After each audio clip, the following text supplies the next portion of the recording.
I never thought I would be talking about the My Hero Academia manga again for a very long time, barring if there was like some sequel series announced or anything. But wow, wow. Man, we're back talking My Hero Academia. We're back talking My Hero Academia. Listen, My Hero Academia ended this year for the manga. And we had an amazing season 7, and then we're gonna have probably an amazing season 8 to close out the anime for My Hero Academia. But man, I definitely did not expect that we would be getting another manga chapter. And as of for now, this will be the final manga chapter of My Hero Academia, barring a sequel series Horikoshi ever does. But man, wow. Typically, I do the walk into my video for my sports channel. Um, Cam315 Talk Sports, if you guys are interested in my sports thoughts. But, um, like, I'm just at a loss of words with this chapter, and this chapter makes me so happy.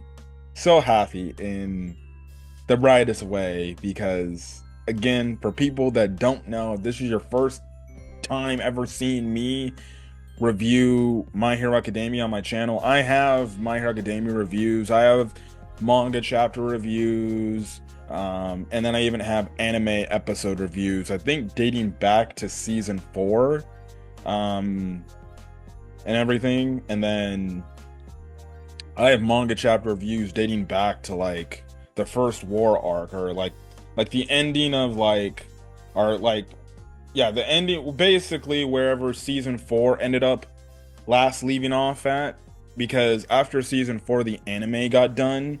That's when I started talking about My Hero Academia through the manga and everything, because it's just like I couldn't wait anymore. I need to see what's going on. And man.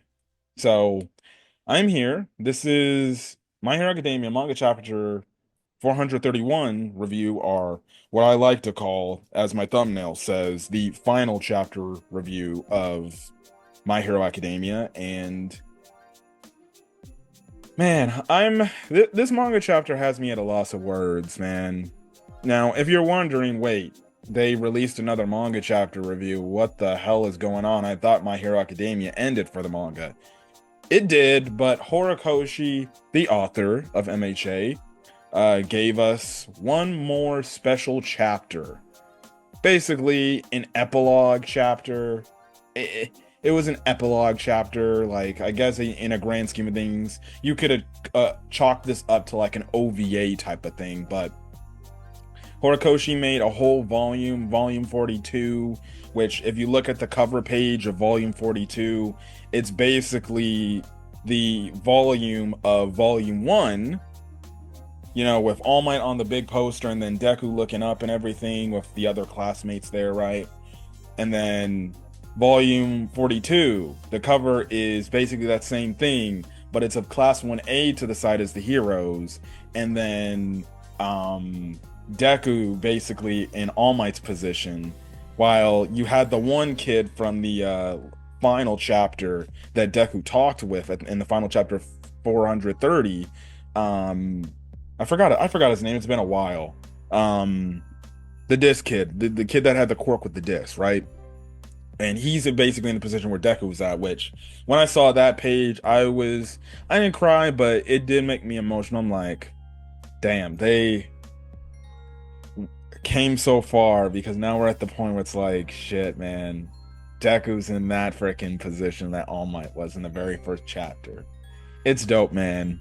But this volume included 38 extra pages. Horikoshi gave us 38 extra pages of My Hero Academia to basically wrap some things up and confirm some things that a lot of people had been speculating or wondering, is this thing happening? And obviously, like you saw on the freaking thumbnail, the video with Deku and Ochako, you know what I'm talking about. And I'll get to that in the manga chapter review and even give some post chapter thoughts on it and everything. But like Horikoshi, one, again, I'll say this in my outro. He didn't have to do this. He didn't have to do this, but he did.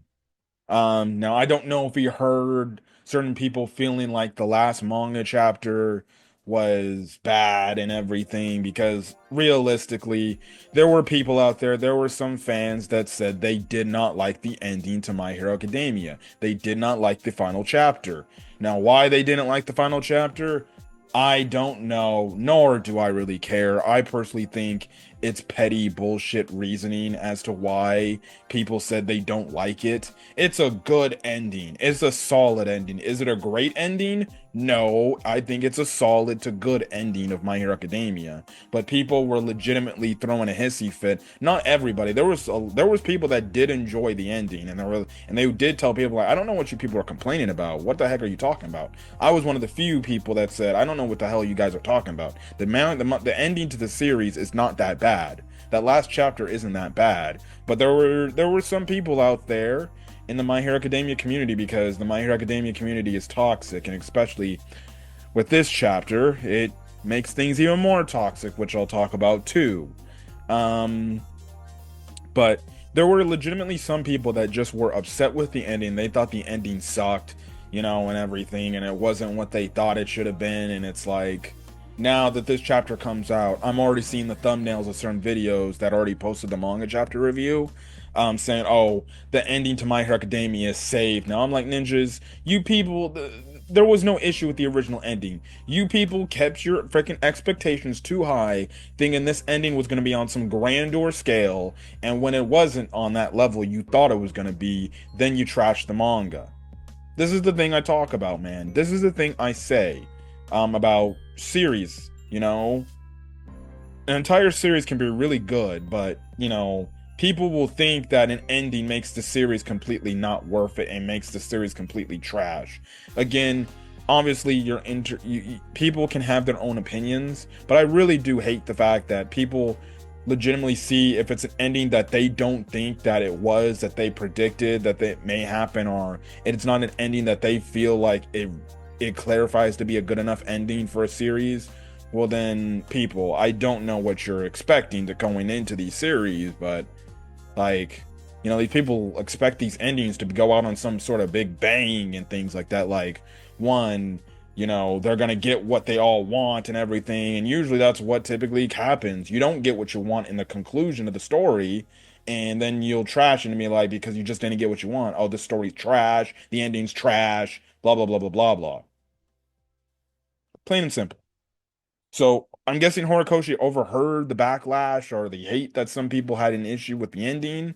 Again, I thought the ending was good. I don't know why people thought it was bad, but okay. Yes. Now, will I admit there were some plot lines that in the final story, or in the final chapter, some of the story plot lines don't get resolved, or we don't find anything. Like, legitimately, even in this chapter, we still don't know what the hell is going on with Deku's father. And the only way we're ever going to find out about Deku's father is if Horikoshi expounds upon it in an interview he ever has, and maybe somebody asks him the question like, hey, going back to your MHA stuff, what the heck is up with Deku's father?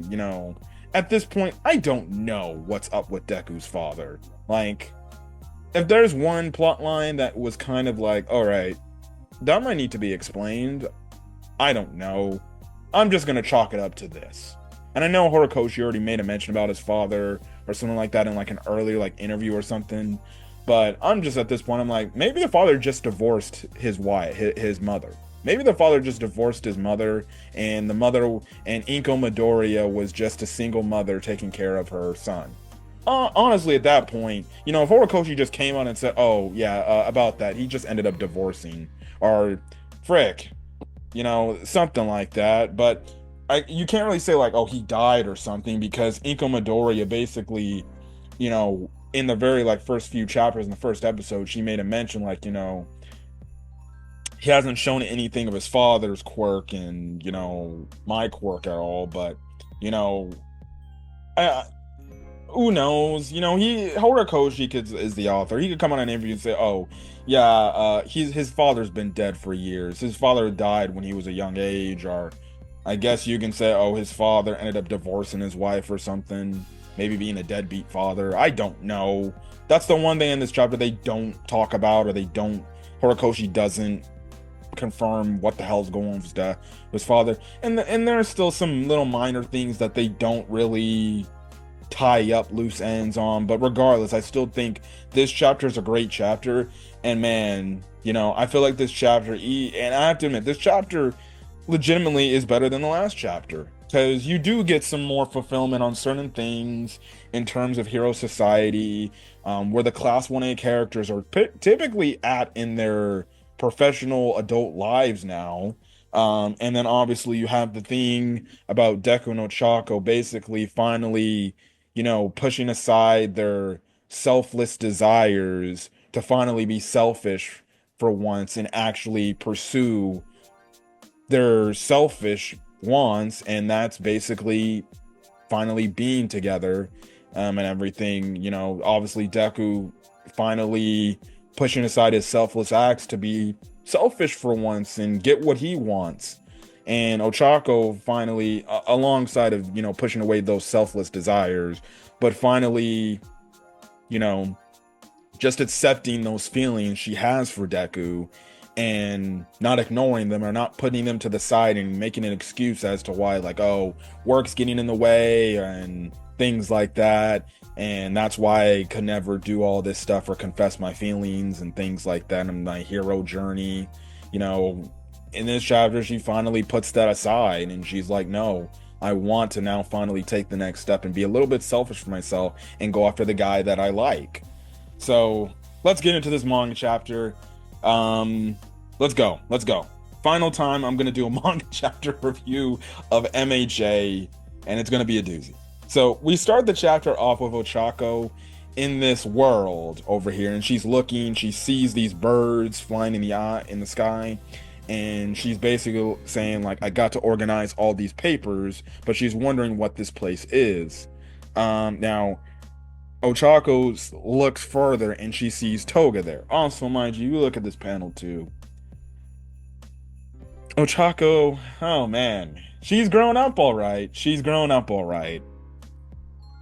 If you watch my last manga chapter, or if you watch my last manga chapter review, I made a mention of how thick Ochako has gotten since being an adult now. All I'm gonna say is, now that we know it's confirmed, Deku is a lucky man. He gets to tap that ass? Oh man. Lucky man. Listen, Ochako is thick. She is thick. I don't know what Horikoshi... Listen, and let's be honest, all the women we see in this manga chapter are basically all thick. Horikoshi's like, no, we're going all out. We're showing these women. We're gonna have all our men reading this chapter, and they're gonna be drooling because they're like, oh, I want to be in the My Hero Academia world because these women are thick. Anyways, she sees Toga, and basically she's like, oh, and then Toga goes on to say, hey, Ochako. Now, Ochako ends up waking up in her, she's slept at her desk in her office, in her hero agency office, and she's like, another dream. That's where it starts the chapter 431, titled More. Now, mind you, these are the unofficial translations. I don't know when, you know, the Shonen Jump app is going to get this chapter officially, like, out and translated officially, but I'm reading unofficial translations that were released like days in advance. So anyways, we then cut over to the next day, the next afternoon or morning, and basically the speech bubble goes on to say, I'm sure everyone would love it to think the three of you could come on the same day. And basically, if you remember from what Ochako wanted to do, is the fact that from the last chapter, it was explained that Ochako is doing hero work in terms of basically doing counseling, court counseling, to make sure that, you know, kids with unique quirks or unique abilities, you know, that, you know, people feel like they may be weird or something, you know, her line of work is getting them counseling, so then she's there to help them and not make them become, well, villains like Toga was and Shigaraki was. Because you remember in their cases, they had unnatural quirks, and people thought they were weird with those quirks. And for Shigaraki's case, that led him to All For One, and All For One abused him that way. And then obviously you saw with Toga's stuff, like her family basically disowned her, calling her a damn monster because she had a unique quirk that basically was blood sucking and everything. And there was nobody there to basically be like, hey, maybe you can use your quirk for this, or, you know, just basically recognize her as a human being. Like, or remember, if you remember from Black Flashback to Toga, they called her a goddamn monster. Her own parents called her a monster. So we see that's what, you know, Chaco's been doing and everything. So she ended up actually, we're getting the big three from UA, which is Tamaki, Nejire, and Mirio, being able to help in all this thing. Tamaki's like, it's an honor to be able to help at Uravity's court counseling. Nejire goes and say, how curious. Why would you say that? And Mirio goes and say, will children even care about someone like me now? They all have updated designs. Tamaki looks a little bit more covered up. Nejire, her hero outfit looks somewhat similar to what it was when we first saw it. Some little minor upgrades. She's thick. My God. Nejire's always been thick, but holy hell, she's even thicker than a bowl of oatmeal. I'm sorry. Also, she did grow her hair out. Because if you remember, after the first war arc, she ended up cutting her hair, and now she actually ended up growing her hair out like she had it in high school. And then Mario, with the exception of a few updates to his costume, he looks legitimately the same. It's just his hairdo is like in kind of like that punk, like, you know, Kennen style type of hair. I don't know what you call that, but it's funny. You know, Mario goes and say, will children even care about someone like me? Tamaki goes into say, since that day, and all the big three members say, you know, since that day, and we're already started training newcomers. And basically Mario goes and say Ryuku's agency is on fire now. We do see some of their hero rankings.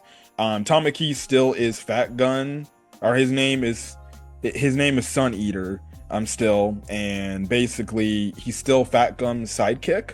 Nejire, she's actually number 7 on the hero board, you know, chart listing. Mirio is actually the number 1 hero in all of Japan right now. So that's cool. Now, Ochako goes on to say, is communication, but I like to stress the most important thing. I suppose you already looked at the records of students at these schools, telling them like, hey, I hope you guys know what we're getting ourselves into. Ochako is, she's ranked at number 24, and everything.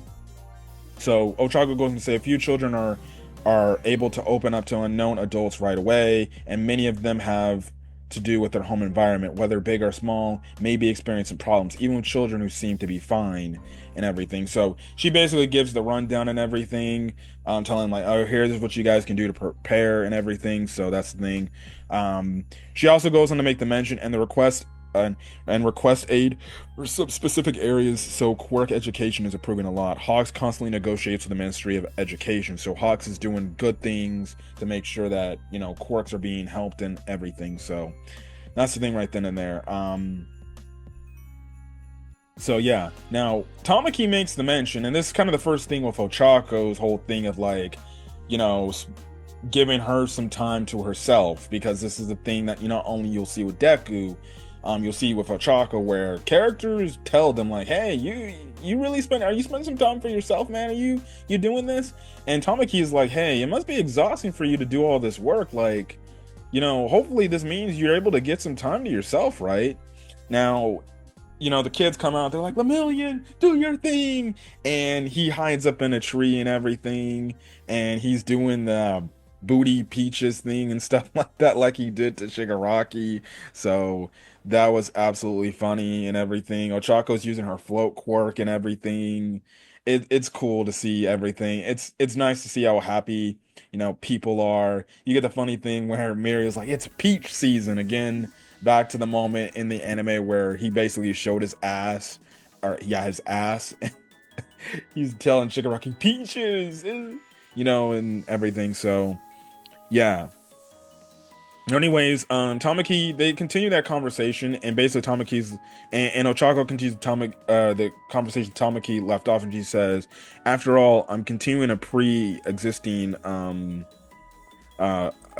project. Not gonna lie, I do have a lot of work and responsibilities." And she goes on to say, I'm working with what I love. So she's saying like she's enjoying what she loves to do, even though she knows, yes, this does get exhausting and it does get tiring, but I at the end of the day, I love what I do. So then nightfall comes and we have it. One, we see Sue's ranking. She's ranked 34 and everything. So that's the thing. Um, so yeah. Now Ochaga goes and says, so my me time is all the time, and I can still see my friends. Sue is always by my side, during the work, right? So yes. Anyways, nightfall is happening. Sue and Ochako are actually headed to a get together with Class 1A to celebrate Todoroki's accomplishment for being the number two hero, right? So then you have it to where Sue and Ochako on the train have a conversation, and they're talking about Toga showing up in Ochako's dream. Now Ochako's saying like, yeah, these dreams started showing up a month ago. Um, Ochako goes and say, could it be that I'm under too much pressure without even noticing? I even went for a checkup, and essentially, like the doctor said, like, well, we really didn't find anything wrong. You might just be tired. You might need to just give yourself a break or something. And essentially, um, what is it? Sue is like, or Chuck is like, and that doctor was your idea. And basically, Sue is basically worried about Chuck. She's like, look, but you still need a second opinion. Stop accepting everything people say, and keeping things to yourself. And essentially, Ochaka's like, look, that's what I'm trying to do. And what Sue is basically saying is like, look, girl, you need to stop like keeping things to yourself of what you really feel. Like she's also probably saying like, look, if you need a break, like give yourself a break. I think people will understand. And she's also hinting the fact of like, I think you need to stop hiding your feelings and everything. Like if there's something you need to say, it's better to go say it and everything. Now, Ochaka goes on to say, if she's wondering if Toga in these dreams is trying to tell her something, and she goes on to say, the day that Himiko's blood saved my life, she ended up dying, and her blood should be gone already. But what if it mixed with mine, and she's still living within me? Um, and she basically and she subtly makes the mention like about one for all with Deku, and she's just like one. Maybe this is like similar to like that of like one for all and everything. So Sue goes on to basically say, so you need to remember what happened in those dreams. We then cut over to Deku. He is driving in the car with Kirishima and Bakugo, and they're also on the way there. So yeah, it's this cool thing and everything. Um and everything. So Bakugo's basically telling Deku, by the way, you didn't even need a ride, did you? You should have said no. And basically Deku's just sitting back in like this inflated seat essentially packed in, and he's like, yeah, you're right, but I managed to finish the reports on students' quirk trainings and everything. Now Kirishima asks like, hey Midori, do any of your students match my styles? And basically Deku responds by that saying like, are you after sidekicks, Kirishima? And basically Kirishima goes on to say like, yeah, I am. He goes on to say he just started his solo career. He's number 12 in the rankings right now. And he used to work under Fat Gum, who Fat Gum right now is number 11 in the rankings, but he wanted to go take his own thing. Now he goes on to say that that it's true that Ida and Momo are in the league of their own, and many of our friends also started their own solo careers before me, and that they're all cool. Now we find out some revelations that Bakugo did really receive some sidekicks, but they basically all cried and gave up because, well, he basically scared them off.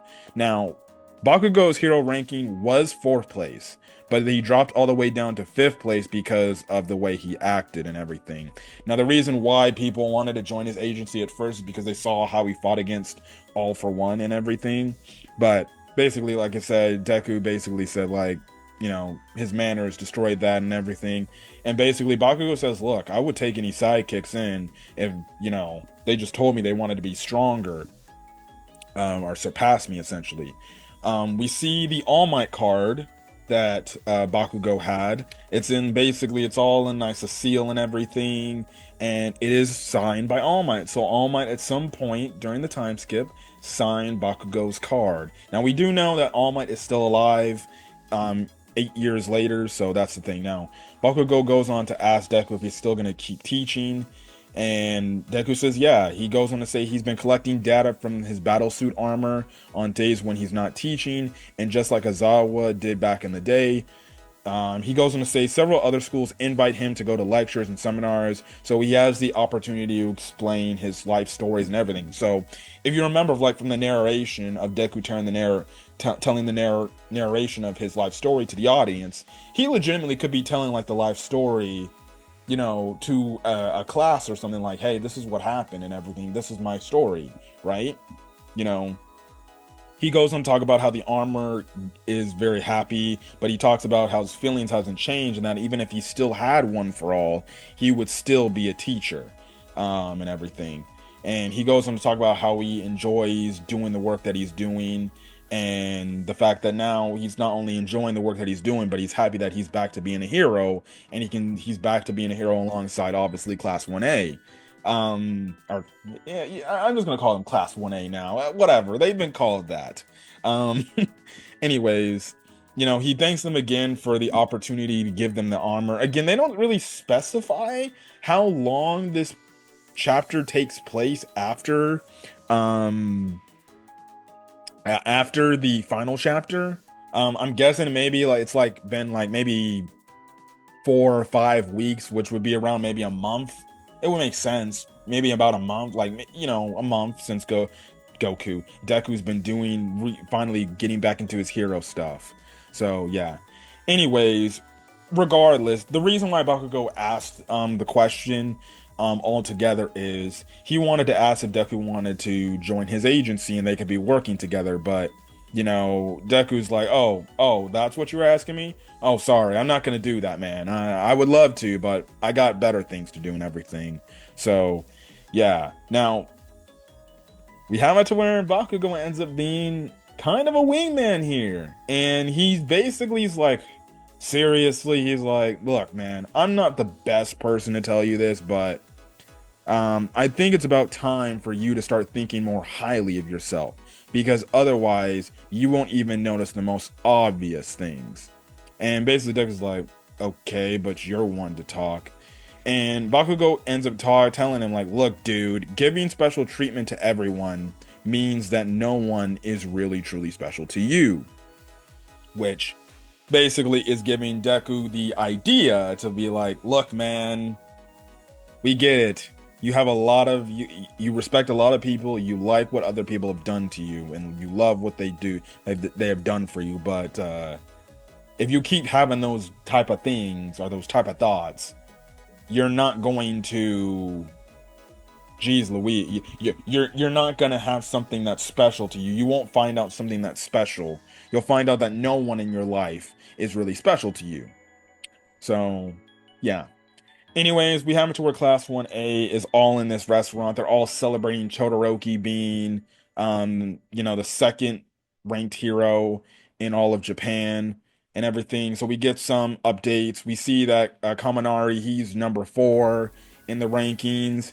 The one thing I can also say about Todoroki is in this scene, he seems more relaxed, more happy, because now he's finally gotten over this family drama, which is the Todoroki family drama stuff. We don't see anything in regards to Endeavor. He doesn't bring anything up about Endeavor or his other family members, like his mother and then his sister and his brother. The only thing we do find out is that Dobby actually ended, or Toya is actually, Toya Dobby, whatever. We find out that he did in fact die at some point during the 8-year time skip, because we know the last time we saw him, he was basically all caged up in this life support machine, but the doctors basically said that he was slowly but surely gonna die at some point. And that's what Todoroki basically confirmed to Deku and Baku, like, yeah, he passed away. And Todoroki seems a lot more better. He seems a lot more happy, and I'm honestly happy for the dude. He went through a very traumatic childhood.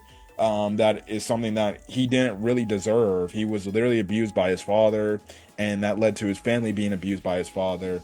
And finding out that his brother was right there the entire time.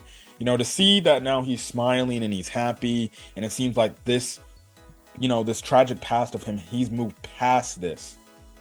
It's really nice to see, and it makes me really happy. And his character's come so far from this point, so to see him and get some little bit of some backstory or understanding of where he's at in his life, it's nice to see. It's definitely nice to see. We see Sero, he's number 36 in the rankings and everything. So yeah, now they also do talk about the rankings. Ida goes on to say, like, he's right, Sero, any rise in the rankings is noteworthy. And since the ranking criteria is keep getting more complex and more fragmented, we shouldn't take it at face value anymore. So basically, Ida's just saying, like, look, man, honestly, it's still an honor to be ranked. Wherever you're at, you don't have to be number one, but like, it is what it is. And if you remember, they changed up the rankings of how heroes are ranked and everything. It isn't really go like by power bases or by like a fan vote of like who's the most popular and everything and who does the most saving and things like that. It's more of like, who's doing the more hero activity stuff, like, and everything. So yeah, Ida, he's ranked number 13. Momo is ranked number 19. We have it to where Shoji, he's ranked number 9, so he's in the top 10. And especially with him as a heteromorph, it's cool to see, because that's the thing. Now Mineta, he's on number 108, and the girls like Mina and Jiro, they kind of make fun of him and everything, and they're just like, 108 is pretty good for you, and basically you just have it to where Mineta's like, shut your damn mouth, damn it. So they still tease him and everything, right? We have it to where Koda, he's a sidekick at Tentacles Agency, which is too cool. You have it to where frick, man, it's been so long since I've seen these characters. Invisible Girl, Hagakure, she's number 39 in the rankings. Shinzo, he's actually out of the rankings and everything. He doesn't really care about the rank. He's like, I don't understand why people crave the spotlight and everything. You just have it to where, and then you have it to where Sugar Dude, I keep forgetting his name. He's at Wash's site. He's a sidekick at Wash's agency. Frick, man, I keep forgetting Luke Skywalker Tailman boy. I keep forgetting his name. He's number 32 in the rankings. Tokoyami is number 17. We have it to where we see Ayama here. He's actually a sidekick at Invisible Girls Agency. So we have a Gakure has her own agency, and she's working alongside, or Ayama's working alongside her. It makes sense, especially with, coming off the revelation about him being the traitor and everything. So yeah, then that's when we get the designs of the new of basically certain characters we've seen, like Mirako. She's gotten her enhancements back, and she looks like a badass. She looks like a snack still. Best Genius, she's ranked number 6. Best Genius is ranked number 5. He's got a little bit more suave haircut. Gang Orca, he's number 21. He looks no different. Kamui Woods, man, looks like a straight badass, bruh. He's number 4 in the rankings. He looks badass and everything. Now, the one thing also too about that they make the mention too is, especially Tokoyami, makes the mention of the fact, like, they make the mention like how the fact that numbers of villains keep decreasing every single year, and Tokoyami makes the mention like, look, they're never gonna disappear, but at least they lose strength. So then that's when we get another list. Mount Lady. I forgot. I don't. It doesn't see. I don't see where it's listed, where they listed her. But Mount Lady's there. She looks so much of like a snack, and then even her mask is a little bit different too. And then I like the fact that, like, the mask part of her eyes, it's got the sharp spikes that Midnight had in her mask. So in a way, she's honoring the legacy of Midnight, which is dope. Because we know that her and Midnight, regardless of them having beef, they were pretty close with one another. Wash is number 8. And then we just get some other rundowns and everything of certain characters. You know, we see Kendo, we see Tetsu, we see some of the Class 1B characters. Um, Monoma is number 10 in the rankings, and his design looks dope as shit. So that's pretty freaking cool. We see the Shuketsu High students here. That's pretty cool and everything. So yeah. Now, Tokoyami makes to mention the fact, like, look, you know, heroes are going to be led to extinct, or slowly headed towards extinction. You know, he also goes on to say, also, I hate that advertising company. What do they mean by making you even more fabulous? I'm darkness itself. So that's the thing. Now, Todoroki ends up telling him, like, yeah, he's basically right and everything. And he goes on to say, like, a lot of people have been saying this to me. And basically, he goes on to say, like, I fought against a cruel fate and fulfilled my destiny. I hesitated and stumbled a lot, but along the way, I have no doubt that I made the right choice. Still, how can I put it? All this stuff about duty, destiny, even if we're really part of a much bigger story, I feel like I want to keep fighting and getting to where I am now, where things that bound to happen. He ends up talking and telling Deku and Bakugo that he's gonna be taking taking a bowl and chopstick making class in Ishikawa. And it makes sense because we know that Dabi liked, you know, noodles and everything, and he told him, you know, the last time in the last chapter if he liked the noodles and stuff like that. So that's the thing. Yeah, and he goes and say, like, while praying at Toya's altar, I finally realized something. I've always enjoyed eating, and I realized that I wanted to become a hero is not all I'm about. So maybe at some point later down the road, Todoroki becomes a cook. Maybe he becomes a chef. You know, if he wants to retire being a hero, which is cool. So that's the thing. Now, Bakugo's like, it seems like you got a lot of free time on your hands. And he's like, yeah, I have time to spare. Now I have time to spare in my heart, and everything. And he talks about reading Parasite, which I think is an actual manga. So yeah. Now, the girl starts screaming about, and they're like, no way! So we find out that Kurorio and Kinoko, Kurorio is the shadow dude from Class 1B, and then Kinoko, if you remember, is the mushroom girl from Class 1B, and basically where it's revealed that they are dating. So that's another ship that's confirmed, and it's absolutely crazy. How they found out, I don't know, but they're dating. And I think, if I remember correctly, they did have, or Shadow Boy did like Kinoko, so we'll have to see.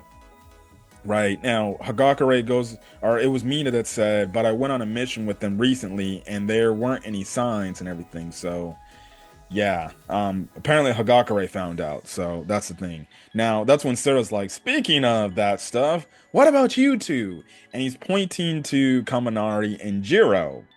And basically, he's like, Kaminari's office is right next to yours, Jiro. And basically, okay, they don't confirm if Jiro and they don't confirm if Jiro and Kaminari are an item. Also, too, they don't confirm that Kirishima and Mina are an item either. So it seems like they're just platonic friends. Horikoshi does not confirm that Jiro and Kaminari are an item, but you know, leading up, you know, but we knew, like, these two clearly had some sort, they clearly liked each other. Like, I still remember, like, during, you know, season 6 of the series, which is the first war arc, you know, he basically mustered the courage to go out on the front lines and help and attack.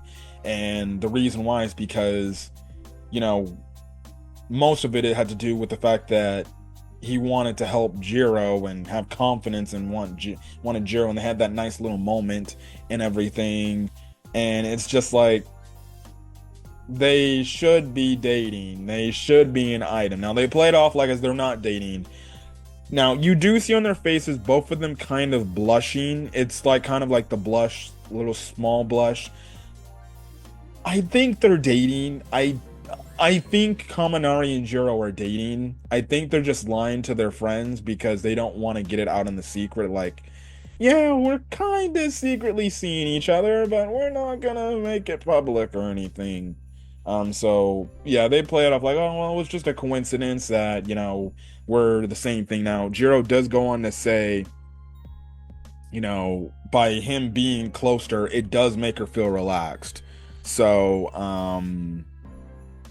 look, man, all I gotta say is I think Jiro and Kaminari are an item. They're just hiding it. Horikoshi didn't confirm it. He left it like open ended to the point like, well, if you want to interpret if they're a thing, go ahead. But he doesn't confirm them being a thing. So we don't, outside of what we see later in the chapter of Deku and Ochako being a couple, we don't know any other class 1A couples that end up hooking up. So any of your fan, relationships or your fanships that you had, like I know some of my fanships for class 1A was like, Hagakure and Tailboy, obviously Kaminari and Jiro, Mina and Kirishima, and then I actually honestly shipped Momo with Todoroki. No, they don't even tell you about that, so that's the thing right then and there. Very little Momo. Momo does have a new design. Basically, she has two bangs now. Jiro's hair is a little bit longer and everything, so that's a cool thing now. Um, so that's the thing. Now, Deku ends up remembering some things, and he's thinking like bound to happen, and everything. So he basically remembers what Bakugo said and everything. And he then looks over at Ochako, and he's looking at Ochako pretty long and he sees like, oh, I found. And then you see like the lights light up in his eye, and you're like, oh man. Now they end up getting a call to go take care of somebody. You get this full panel shot of all of them jumping into action. Dope. So cool. They ended up stopping the villain, which is funny because it's like, oh, this dude was like, it's a sudden impulse and everything. So yeah, that's the thing. It was funny. But that's the thing. They basically, class 1A, this is basically when they start to just be like, all right, well, we're gonna go, it's late, we're gonna go catch some Z. You guys take it easy, enjoy the rest of the day and everything. So yeah, that's the thing. Now we find out that Edgeshot is alive and he is coming back to Japan. So it seems like Edgeshot has got his full body back now. So yeah, anyways, that's nice to know. Anyways, Bakugo's like, all right, see ya and everything. So yeah, and basically Deku's like, hey, come by and be a guest teacher more often. Aizawa was planning on a class of communications, and basically he's like, don't use me as a bad example. So that's when, as Deku's walking, he's remembering what Bakugo told him about the special treatment, and meaning that nobody really has any. You need to stop being selfish. You need to go find somebody special for you, right? So then that's when we cut over to Ochako. Ochako says goodbye to Sue. She's like, I'll see you tomorrow. And she's like, see you tomorrow. Sleep well. So then Ochako's just like, tomorrow's going to be another day of work. And we sat away from, now she's talking about Deku. She's like, we sat away from each other, so I couldn't even talk to him. But that's okay. We see each other a lot because of work. She goes on to say, after that battle, she thinks about it after the battle, and she remembers the part where Deku said that, like, told her in the one chapter that he's her hero, and everything. And basically, or actually no, where Deku told her that she's his hero, right? My bad. It's late. I'm recording this at like 11. She goes on to say, we discovered what we wanted and what we needed to do. We respect each other's choices and kept smiling together. That's more than I could ask for. She got, again, still reflecting. She's like, just keeping it on hand. And then she's remembered the time when she told Toga in their fight, like, and then there was the day of like, I fell in love with Mizuki Midoriya. Now, Ochako was just like reflecting, and she's like, and it's implied like she really wanted to talk to him a lot more. And then just in the nick of the time, Deku comes out of everywhere. He's like, hey, Uraraka, I'm glad you're still here and everything, right? So then the Toga stuff shows up, and then Toga just goes on to say, look, I'm fine. It's fine. So then Deku catches up. He's like, look, I respect everyone. Everyone is special, and I love everyone. I always thought it was as simple as that. But today, I really wanted to talk to you more, Uraraka. And not just today, but from now on too. And as Deku's literally confessing, she's just taken aback, and you can tell, you see in the panel, she's getting very flustered. She's like, "What is happening right now?" This is when she cuts back. Or she like is in this Toga world, right? And Toga goes on to say, "I lived exactly the way I wanted to, and since I loved you so much, Ochako, my wish is for you to live exactly like you wanted." And she gives Ochako that push where she pushes Ochako into Deku. And basically what Toga is telling Ochako is, listen, I lived the life that I wanted to live. Despite the heinous things and the bad things that I did, I still lived my life that I wanted to go live. Now you need to go live your life that you want. And she's basically saying, like, you told me you're in love with Izuku Midori, and he's standing right there in your face. Stop being coy about your feelings and go embrace what you need, what you want to do, who you want to be with, right? And you get this you get this panel to where she basically is right there, and he's just like, I want to, and she's just like, oh. And the thing is, Ochako's like, it's been a month since that day when I started seeing Deku more often. And at this point in time, Deku is saying, so, what are you saying? And I'm guessing, because it's always left off with the dot dot dots, I'm guessing that, when Deku said I want to, he probably is like, I want to hang out more. I want to spend more time with you. And he's like, they basically is like, so what do you say? And everything. And, you just have it to where Ochako's kind of like moving her hair around, and she's like, oh, wow. And then she looks back a bit, and then she sees Toga. And then that's when she turns around and she says, yeah, we were thinking the same thing. And she sticks her hand out. Her face is obviously red and blushing and everything. Deku's face is all red and blushing. She has her hand sticking out. He has his hand sticking out. And the chapter ends with them in joint, holding hands. The panel doesn't show them walking, in this crowd together. They're full body shots of them holding hands. It's just their hands locking with each other. And basically, it's finally confirmed that Izuku Midoriya and Ochako Uraraka will finally be dating. Deku finally confessed his feelings to Ochako, and he finally wants somebody more than obviously the other people in his life that are special to him. He wants that special person in his life, and that's Ochako Uraraka.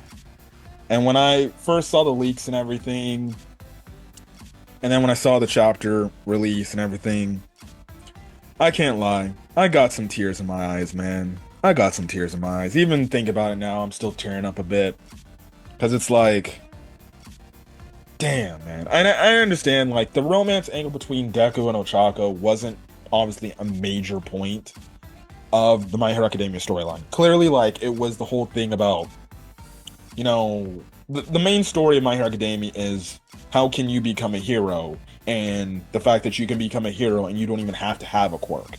You can be a hero by doing even the smallest thing, by stepping in and helping someone in a time of need where they feel like the world's coming down on them and they feel like one wrong move can turn them over to the dark side.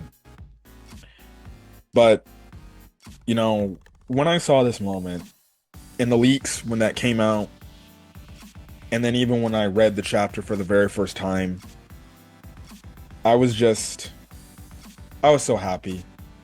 And again, like I said, I didn't exactly cry, but like metaphorically, the tears almost came out. And again, like I said, the tears are almost coming out right now because fuck, man, the story's over and it's so good. And this ending right here makes it so satisfying, man. And it's great, And you just, again, I love the story of My Hero Academia. I love it. And the fact that Horikoshi finally gave us confirmation that Deku no Chako, they're going to be a couple. They're more than likely going to get married and maybe start a family in the in their future. It makes me so happy, the fact that one of the ships that and I feel so fulfilled, the fact that I went through an entire series. I see these two characters clearly like each other, and to finally get what I want in terms of these characters finally hooking up, and I get what I wanted, which is to see these characters finally hook up, and it was great, man. And even then, like, you see the strides or the story of their relationship, and you see how much each other means so much to each other. From the day they first met, she helped him by basically picking him up using her quirk to make sure he didn't fall over, and in turn he ended up saving her in their UA exam, where he basically busted that robot to save her because she couldn't move and she was stuck, to the point, like, she saw, like, he saw from the recording, like, she was willing to give up all her points so he could get into UA. And you just see the relationship that they had throughout the course of the series, where you see that they clearly have an interest in each other. They just were kids and they didn't know how to express it. Like, you have this whole story arc with Chaco where she's hiding her feelings on purpose because she wants to be more focused on trying to be a hero, trying to be focused with doing this, trying to be focused with doing that. And you have it in this chapter where Tamaki Amajiki is telling her, like, hey man, you're doing great work, but like, do you have any time for yourself? And she's like, yeah, yeah, it gets tiring, but I enjoy doing what it is. And it's her hiding her feelings. But like she had in her fight with Toga, where she's like, Toga, I just want to talk with you. She let it all out in this, and obviously their fight, where she basically is like, yeah, I want to talk about love. I want to talk about things. I want to get to know you better, And, obviously in their fight, that's when she basically confirmed and finally admitted, like, I'm in love with Izuku Midoriya. That's one of the people pushing me, And the fact to see that she was still insecure about those feelings, even as an adult, and she was still hiding those feelings away because she wanted to be selfless and be like, I want it, but I need to focus on my work. I need to focus on these other people, and again, you see what she did for him. She brought him back, and there's many times they've held hands. Like, when he first got back to UA after his Dark Deku arc, she held his hand like, no, stay and everything, right?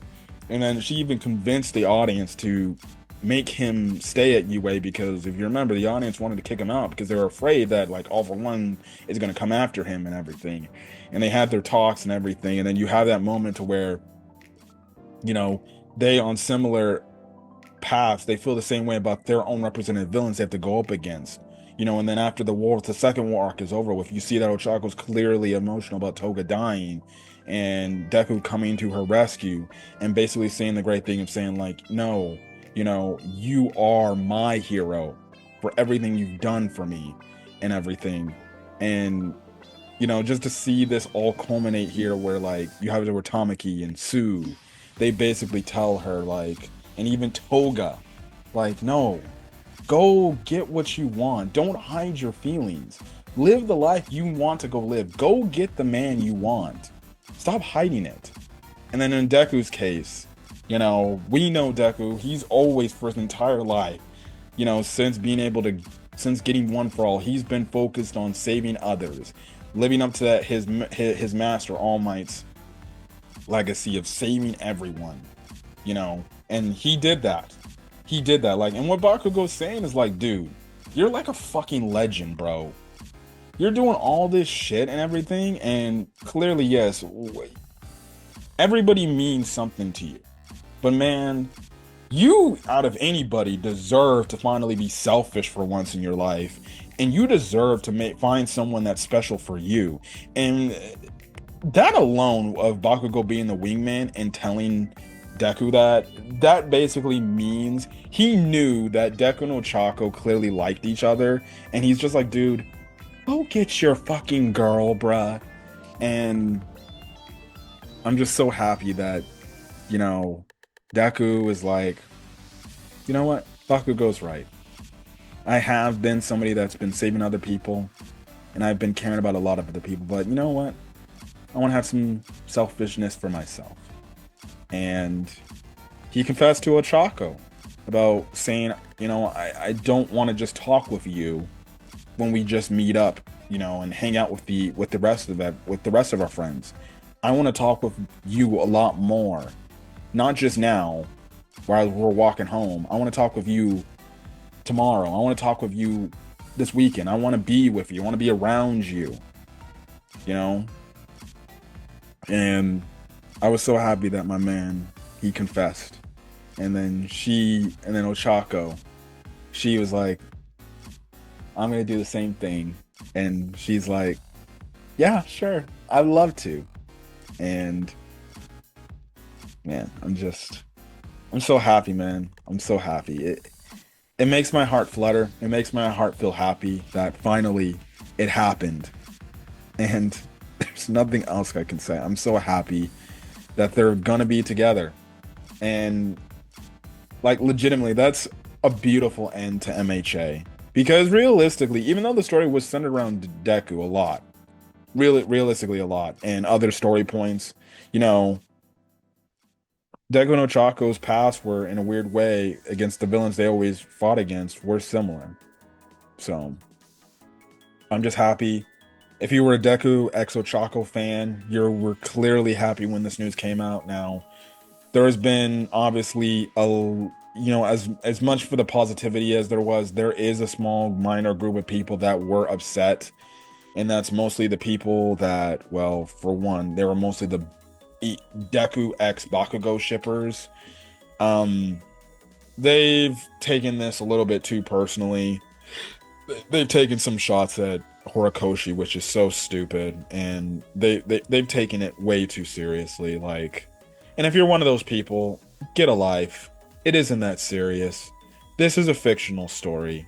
And if you don't like the fact that it wasn't Deku and Bakugo, which guess what? It never was going to happen. Don't bring up, oh, but this moment this, but this moment that. No, it was never going to happen. They've been teasing Deku and X Ochako since the goddamn moment they both got to UA for their exam just to get into the school. Like, they've been teasing that. You sent all this time. It was never going to happen. And for people that feel that way, like, if you're gonna get that emotional over a fucking fictional story point because you didn't get the ship you wanted, and you're taking out your anger on the fucking author, and you're calling this story shit and everything, well then, that just tells me one of two things. You were never a fan of My Hero Academia, and the second thing is, go outside and go touch some fucking grass. It isn't that fucking big of a deal. It's a fictional story. And yes, I know I just said I damn near almost fucking cried when they finally had that moment, and I read that moment of Ochako and Deku finally getting together. Yes, I cried because that was a ship that I've been pulling for to see, and I was hoping. But if that ship never happened, and say Deku ended up with freaking Lady Nagant, for example. I'm just saying that out of the blue, you know, I wouldn't be mad. I'd be like, it sucks that he didn't end up with Ochako, but Lady Nagant's not a bad choice. You know, it wouldn't have me like tweeting at Horikoshi saying like, why the fuck did you not get Deku and Ochako together? And the people who are doing that, and who if you've seen on Twitter and other social media outlets, you know, it's terrible, and it goes to show me that they're just bad. They have bad character, and they're not good people. Like, if a relationship, a ship, really ruins the series for you, well then maybe you were never a fan to begin with of this series. If you were just in it just to see the ship and who Deku ends up with. That tells me you didn't care about all the story points that My Hero Academia ever happened or ever explained. And if you felt like that, well, I'm so sorry. But that just tells me you were never a fan of this series, you were never a fan of Horikoshi's work. You just wanted to see a simple ship work out in your favor, and because it didn't, you're gonna basically act like a freaking petulant baby. And then, mind you, these are grown adult people. Grown adult people. Probably 9 out of 10 times, it's probably grown adult people. Probably 99, like the tiny percentage that is, like maybe a 10% amount of people that are voicing their frustrations over this crap and saying, oh, it should have been Deku and Bakugo. They're probably adult, male or females.